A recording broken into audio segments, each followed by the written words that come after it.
아멘.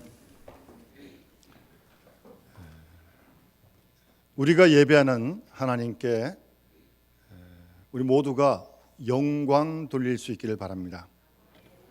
그 하나님은 우리를 고치시고 영육간에 또 우리를 이끌어 주신 줄 믿습니다.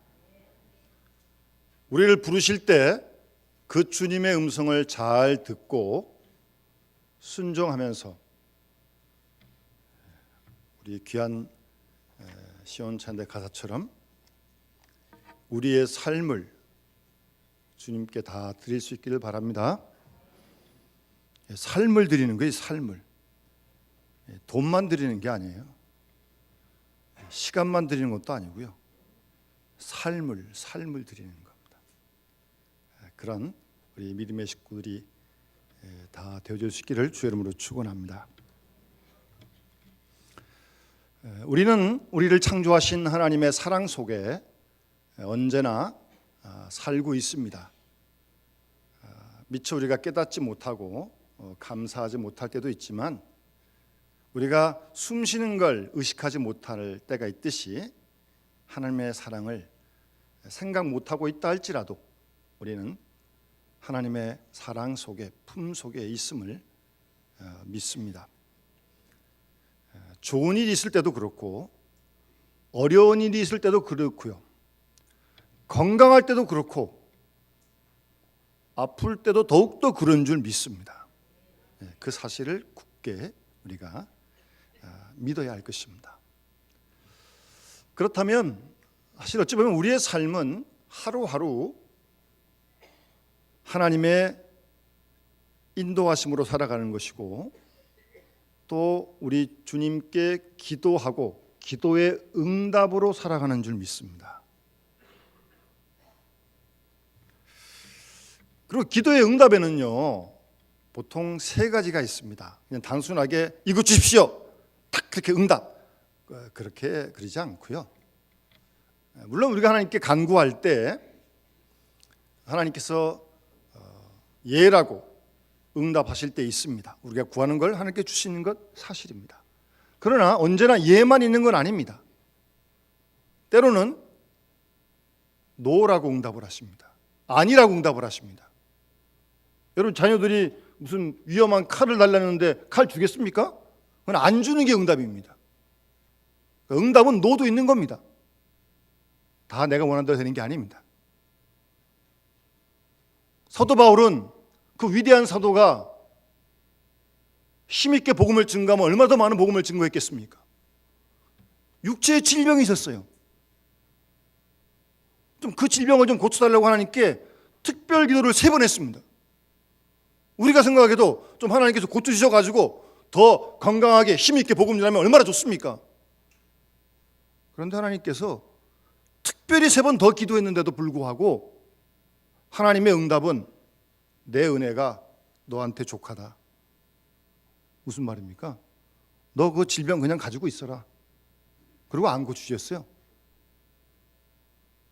때로는 그것이 응답일 수 있습니다.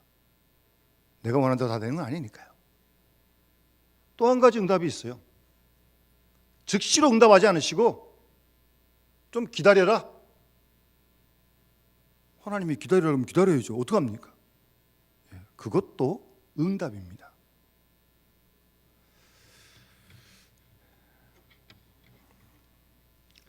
우리가 지난 본문을 통해서 이 세상의 싸움, 전쟁, 우리 속에 있는 어떤 분쟁, 다툼 다 원인이 욕심, 정욕으로 말미암다는 것을 우리가 말씀을 드렸습니다. 어떻게 하면 정욕을 다스릴 수 있을까? 이길 수 있을까? 기도해야 되는 거죠. 그러니까 응답받지 못하는 것은 구하지 않기 때문이고 구하여도 응답받지 못하는 것은 정욕으로 쓰려고 잘못 구했기 때문이라고 분명하게 오늘 본문 앞에서 말씀하셨습니다. 그러면 우리가 이런 질문을 할 수 있는 거죠. 그럼 어떻게 해야 계속 응답을 받겠는가? 정말 올바른 기도는 어떤 기도인가? 그런 기도를 적극적으로 할 수 있게 되는 거죠. 오늘 본문은 조금 표현이 부정적인 표현도 있긴 하지만 사실은 올바른 기도 생활의 적극적인 네 가지 모습을 본문 우리에게 말씀해 주고 있는 것입니다. 첫 번째는 4절 말씀 앞부분에 가늠한 여인들아 그렇게 말씀하십니다. 여기서 가늠한 여인들아 그럴 때 이 여인들은 남자 여자에 얘기하는 그 성구별의 여인들 아니고요, 상징 의미고 표현입니다. 여기서 말씀하시는 가늠한 여인들이라고 하는 것은 정조가 없는 사람들, 신앙의 지조가 없는 사람들, 그런 사람을 지금 이렇게 부르고 있는 겁니다. 영적인 간음을 일삼는 사람들, 남편이 아내가 외간 여자를 두고 외간 남자를 두고 바람 피우는 것처럼 하나님을 섬기면서도 세상에 푹 빠져 있는 사람, 그런 사람들을 가리켜서 간음한 여인들아 그렇게 지금 부르고 있는 겁니다. 하나님 믿어요, 예배해요, 그럼에도 불구하고 세상에 아주 푹 빠져 있어요. 그런 사람들을 가리켜서 간음한 여인들아 그렇게 부르고 있는 겁니다. 여러분 성경에 보면 이사야 54장 5절 말씀에 너를 지으신 자는 내 남편이시다라고 말씀하십니다. 예레미야 3장 20절에도 이스라엘 족속가 마치 아내가 남편을 속이고 떠남같이 너희가 정령이 나를 속였다, 그런 말씀도 있고요. 호세아서도 보게 되면 하나님이 우리의 신랑이고 이스라엘은 신부다, 그렇게 말씀한 부분들이 많이 있습니다. 또 신약에도 예수님도 친히 예수님이 신랑이 되시고 우리는 신랑 되신 예수를 기다리는 신부로 그렇게 비유로 말씀하지 않습니까? 그런 의미에서 우리 주님은 우리의 신랑이 되시고 우리 모든 그리스도인들은 남자나 여자나 다 그리스도의 신부입니다. 신부. 그래서 예수님께서는 마태복음 25장 열 처녀 비유 속에서 천국은 마치 등을 들고 신랑을 맞으러 나간 열 처녀와 같다, 그렇게 비유로도 말씀하십니다.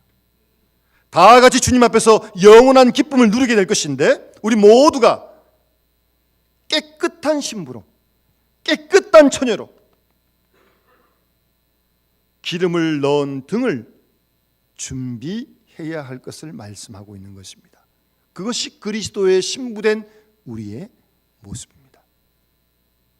우리 모두는 신랑 되신 주님이 이 땅에 다시 오실 그때를 기다리고 있습니다. 여러분 기다리고 있습니까? 오셔도 그만이고 안 오셔도 그만이에요? 아닙니다. 분명 오실 것입니다. 하나님 말씀에 그렇게 기록되어 있으니까요.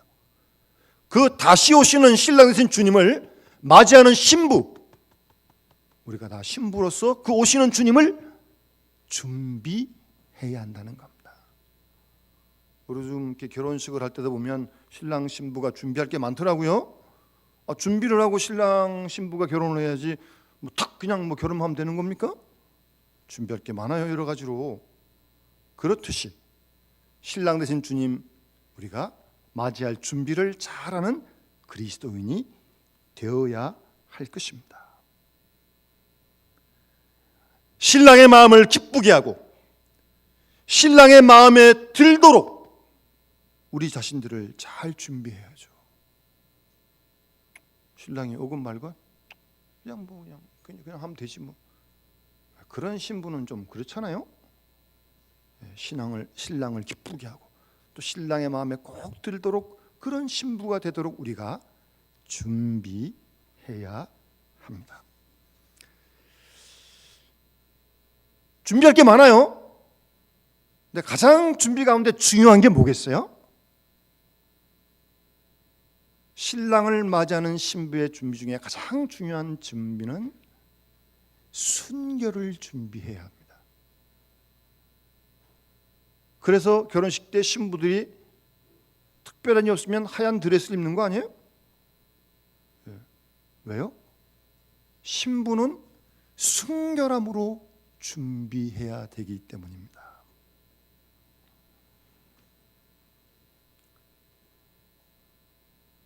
하나님의 사랑을 받은 우리 모든 그리스도인들은 그 하나님 사랑에 감사하면서 깨끗함으로, 신분은 어쨌든 순결해야 돼요. 깨끗해야 돼요. 그래서 신랑 되신 주님을 기쁘게 할 수 있는 그런 신부가 되어야 할 것입니다. 이런 순결한 사랑만이 진실된 사랑입니다. 참된 사랑입니다. 그런데 문제는 이 순결이 변절이 됐어요. 더러워졌어요.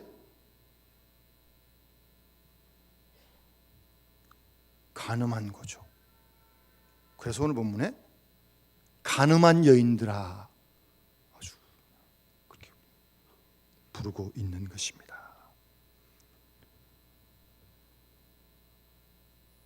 아내가 남편을 사랑해야 되는데 남편 사랑하지 않는 거 아니에요. 사랑하지만 남편보다 더 사랑하는 게 있어요.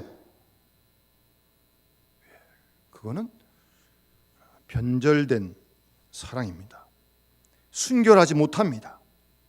그처럼 하나님 외에 어떤 무엇 다른 것, 그것이 무엇이랄지라도 그것을 사랑하는 마음,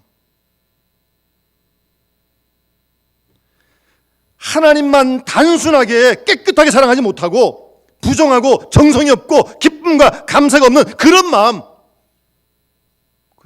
가진 사람을 가리켜서 간음한 여인들아 그렇게 부르고 있는 겁니다.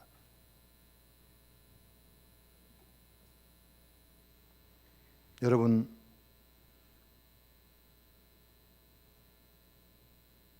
하나님께 온전히 순전한 마음으로 순결하게 드리지 못하는 그것이 하나님과 원수가 된다고 말씀하십니다.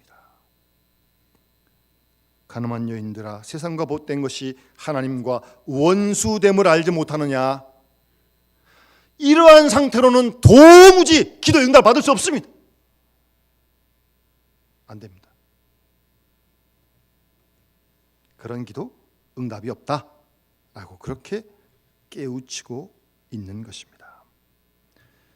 참사랑은 정성이 있고 기쁨이 있고 순결이 있고 감사가 있는 것입니다. 기쁨을 다하여 하나님께 받은 사랑에 응답하는 그런 사랑의 마음으로 깨끗하게 더덕무리 없이 그런 거 없이 정말 그대로 하나님만을 순수하게 사랑하는 그런 사랑을 하나님이 원하시고 그런 사람이 기도할 때 하나님이 응답하신다는 말씀입니다. 그러면서 이어지는 말씀 보게 되면 세상과 벗되는 것이 세상하고 친구가 된다는 말입니다. 여기서 세상은 그냥 일반적인 그런 세상을 얘기하는 게 아니고요. 하나님을 떠난 세상, 하나님이 없는 세상, 타락한 세상, 잘못된 세상, 그릇된 세상을 말하는 것입니다. 로마서 8장 5절에 보면 육신을 쫓는 자는 육신의 일을, 영을 쫓는 자는 영의 일을 생각하나니 육신의 생각은 사망이요 영의 생각은 생명과 평안이라고 말씀하십니다. 육신의 생각은 하나님과 원수가 됩니다. 하나님 없는, 하나님을 떠난 그릇된 세상과 친구가 되는 것은 하나님과 원수가 됩니다.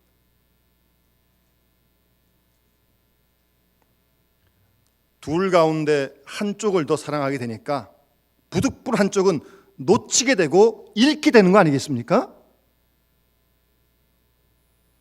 예수님께서 마태복음 6장 24절 말씀에도 한 사람이 두 주인을 섬기지 못할 것이니 이를 미워하며 저를 사랑하거나 이를 중히 여기며 저를 경히 여긴다라고 그렇게 말씀합니다. 하나님이면 하나님이고 세상이면 세상이지 하나님과 세상, 하나님과 돈 다 함께 그럴 수 없다는 말입니다. 그러니까 세상과 친구가 되는 것은 하나님과 원수가 된다는 말씀이에요. 하나님이냐 세상이냐 분명하게 택하라는 것입니다. 하나님도 좋고 세상도 좋고 그건 통하지 않는 말씀입니다. 우리는 두 가지를 함께 사랑할 수 없습니다. 세상과 하나님, 돈과 하나님 함께 사랑할 수 없습니다. 요즘은 가만히 보면 하나님보다 돈이 더 위에 올라가 있더라고요. 돈이면 부모도 형제도 아무것도 없어요. 돈이 하나님입니다. 돈이 하나님이에요. 그것은 하나님과 원수가 되는 것입니다.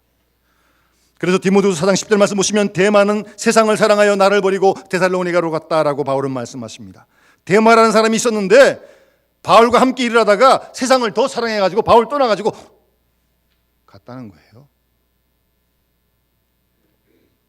세상을 지나치게 사랑하는 사람 결국 하나님과 원수가 될 수밖에 없습니다. 그러니까 세상을 사랑하는 마음으로 아무리 기도해도 그거는 응답하지 않습니다. 그 내용을 깨우쳐주고 있는 것이고요. 그 다음 이어지는 본문을 보게 되면 5절 말씀에 너희는 하나님이 우리 속에 거하게 하신 성령이 시기하기까지 사모한다신 말씀을 헛된 줄로 생각하느냐, 그렇게 5절에 말씀하십니다. 성령이, 하나님이 우리를 시기하기까지 사랑하신다는 겁니다. 잘못 이 본문을 그냥 글자 그대로만 읽으면 무슨 하나님이 시기하느냐, 하나님이 질투하느냐, 어떻게 하나님이 그럴 수 있느냐, 그렇게 생각할 수 있지만 그런 말씀 아니고요. 실제로 성경에 보면 질투한다는 그런 하나님의 표현이 나옵니다. 신명기 32장 16절 말씀에 그들이, 이스라엘 백성들이죠, 다른 신으로 하나님의 질투를 일으켰다, 그렇게 말씀하고 있고, 여러분 잘 아시는 10계명 중에 2계명이 뭐예요? 나 여호와 너의 하나님은 질투하는 하나님인즉, 하나님은 질투하는 하나님이라고 분명히 성경에 말씀하고 있어요. 그러니까 여기서 질투하시는 하나님이라고 하는 우리 말씀은 우리 사람이 그냥 시기하고 질투하는 그런 부도덕한 잘못된 그런 성격을 얘기한 게 아니고요. 하나님이 그럴 수가 있나요? 하나님이 질투하신다는 말씀은 하나님께서 우리를 사랑하시잖아요. 극진히 뜨겁게 사랑하시잖아요. 그런 사랑을 우리가 받는데 그럼 너도 하나님만 사랑하라는 거예요. 그러니까 하나님은 하나님 우리를 사랑하시는데 하나님이 우리를 사랑하신 그 사랑을 모르고 내가 하나님보다 다른 어떤 무엇을 사랑하면 하나님이 질투하신다는 겁니다. 그걸 시기하신다는 거예요. 여러분 구약성경 호세를 보게 되면 호세아는 음탕한 여인 고멜을 아내로 맞이하라고는 하나님 말씀을 따라 결혼 생활을 합니다. 참 하나님이 어떻게 하면 그래도 순종해야죠. 고멜을 데려왔어요. 아내로요. 결혼했어요. 그런데 이 고멜이 또 옛버릇을 못 버리고 또 나가서 또 잘못을 하는 거예요. 그래서 호세아가 가서 그 가서 또 치르고 또 데려옵니다. 그러면서 하는 말이, 당신은 내 아내이니까 다시는 딴 사내하고 놀아다니지 마십시오. 나도 당신을 용서하고 사랑하리이다. 무슨 말입니까? 내가 당신을 그렇게 사랑하니까 당신도 좀 나만 사랑하는 거예요. 나만.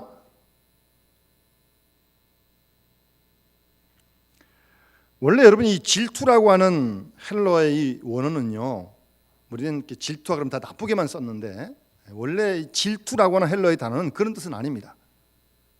잘잘못을 떠나가지고 아주 뜨겁게 불붙는 마음을 뜻하는 단어가 질투라고 하는 헬러의 원래 단어입니다. 불붙는 마음, 아주 뜨거워진 그런 마음, 아주 뜨거운 정열 말입니다. 하나님 우리 사랑하시는데 그렇게 사랑하시는 거예요. 그러니까 우리가 하나님 사랑하면서 딴 거 사랑하는 거 그거 용납하지 못하시는 거예요. 여러분 하나님보다 더 사랑하는 거 있어요 혹시? 조심해야 됩니다. 하나님보다 더 사랑하는 게 있으면 안 됩니다. 하나님이 그럼 질투하십니다.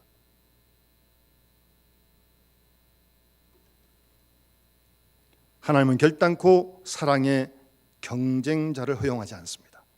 그러니까 우리가 일편단심, 아주 열정적으로 우리가 하나님을 사랑하기를 하나님이 원하시는 것입니다. 그래서 질투하시는 거예요. 오직 한 마음으로 하나님을 사랑할 것입니다. 나만 사랑하시고 나 같은 죄인을 십자가의 크신 희생으로 구원해 주신 그 하나님께 그 사랑에 감사하면서 우리도 하나님만을 사랑하는 마음으로 기도해야 하나님께서 응답하신다는 말씀입니다.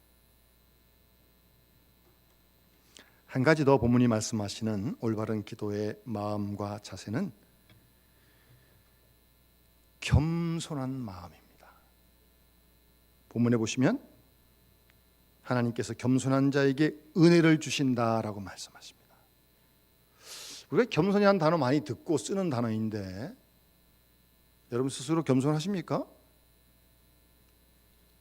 근데요, 사람이 겸손하다가도요, 어떤 순간에 딱 교만해지면요, 또 이상하게 변하도록 사람이요.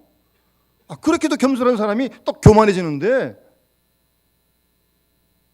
그러니까 한 번 겸손하기는 할 수 있어요. 근데 두 번, 세 번 지속적으로 겸손하기가 어려운 겁니다. 여러분, 사울 왕이 스스로 작게 여길 때, 스스로 겸손할 때 하나님께서 이스라엘의 왕으로 세우지 않았습니까? 그런데 막 자기 마음대로 제사를 드리지 않나? 예? 제사는 제사장이 해야지 왜 자기가 합니까? 하나님께서 아주 가차없이 버리십니다. 미련두지 않고 버리십니다. 끝까지 겸손하기가 어렵습니다. 계속 겸손하기가 어렵다는 말씀이에요. 그런데 하나님은 겸손한 자에게 은혜를 주시는데요.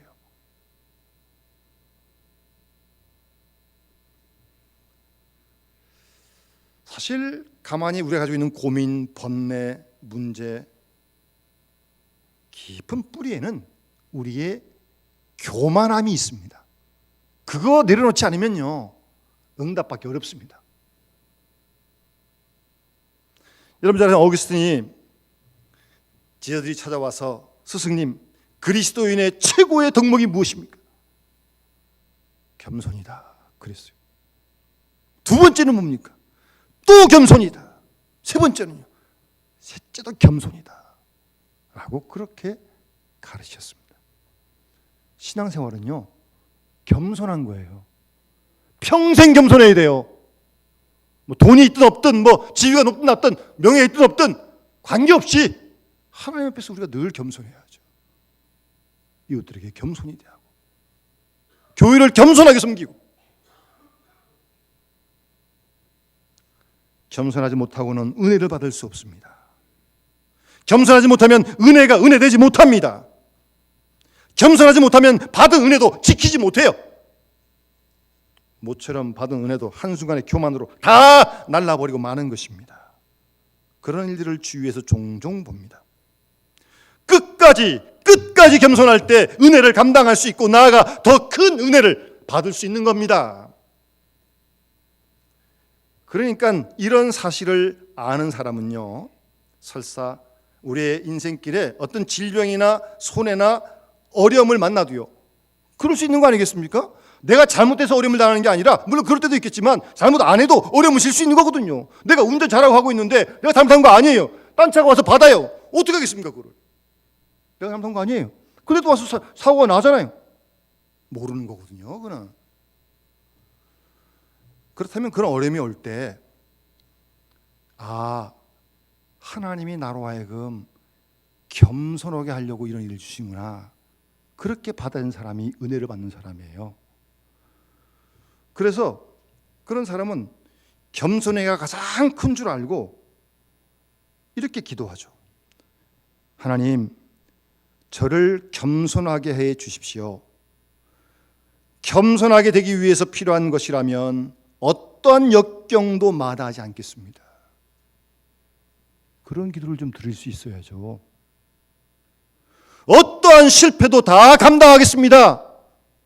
하나님께서 나를 겸손케 하기 위해 주신 거라면 다 받아들이겠습니다. 좀 그 정도의 어떤 기도를 좀 할 수 있어야죠. 맨날 달라고만 해요. 어떻게 기도를. 진정 겸손이 무엇인지를 아는 자의 고백입니다.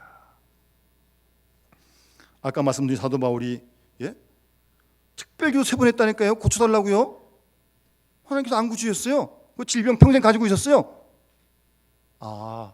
돌이켜보니까 내가 가진 게 너무 많고 아는 게 너무 많고 잘못하면 우쭐할까 봐, 교만할까 봐 하나님이 나에게 육체의 가시를 주셨구나, 사탄의 사자를 주셨구나.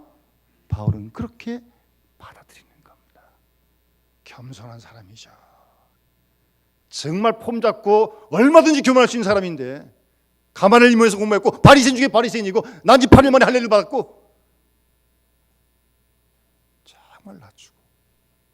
바울의 편지를 보게 되면 너희 속에 그리스도의 마음을 품으라고. 그런 사람이 깊이 깨달은 그런 말씀이에요. 본인이 안 그러고 어떻게 그런 편지를 쓰겠어요? 정말 겸손한 사도입니다. 평생. 여러분, 겸손보다도 아름다운 덕목은 없습니다. 우리가 항상 기도하되 언제나 겸손한 중심을 가지고 기도해야 합니다. 절대 기도할 때 고집 부리지 마세요. 무슨 하나님께 무슨 단판을 짓자고 하나님 협박하고 그러지 마세요. 설사 내 뜻을 강하게 주장했다 할지라도 마지막엔 이렇게 끝나야죠. 주님, 그러나 내 뜻대로 마옵시고 아버지의 뜻대로 되게 해달라고 그렇게 기도하고 맞춰야죠. 그게 겸손한 기도 아니에요? 모름지기 우리는 모든 기도에 응답받는 사람이 되어야 할 것입니다. 응답받아야죠. 그러기 위해서 한 마음으로 일편단심으로 그리고 주님만 사랑하는 깨끗한 마음으로 군더더기 없어요. 다른 거 섞인 거 없어요. 정말 주님 사랑하는 깨끗한 마음으로. 교회 와서 여기서 뭘 얻으려고 그래요? 여기 기업도 아닌데. 예? 주님께 영광 돌리면 되는 거예요. 여기서는 여기서 요만큼도 얻을 거 없고요. 얻어서 안 되고요. 교회가 주님의 몸된 교회인데 정말 깨끗해요. 거룩하다는 게 그런 거 아니겠어요? 순수한 마음, 주님을 사랑하는 그 마음으로.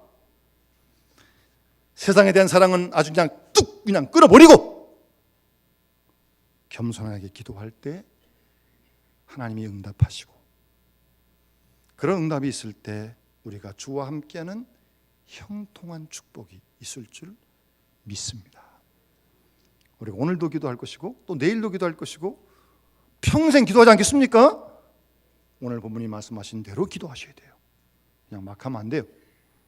이런 귀한 원리를 따라서 기도하면서 정말 순간순간 큰 일이든 작은 일이든 좋은 일이든 어려운 일이든 기도의 응답으로 하나님의 인도하심인 줄로 믿고 겸손하게 받아들이면서 주의 뜻을 주님과 함께 이 땅에 이루어가는 믿음의 식구들이 다 될 수 있기를 주의 이름으로 축원합니다.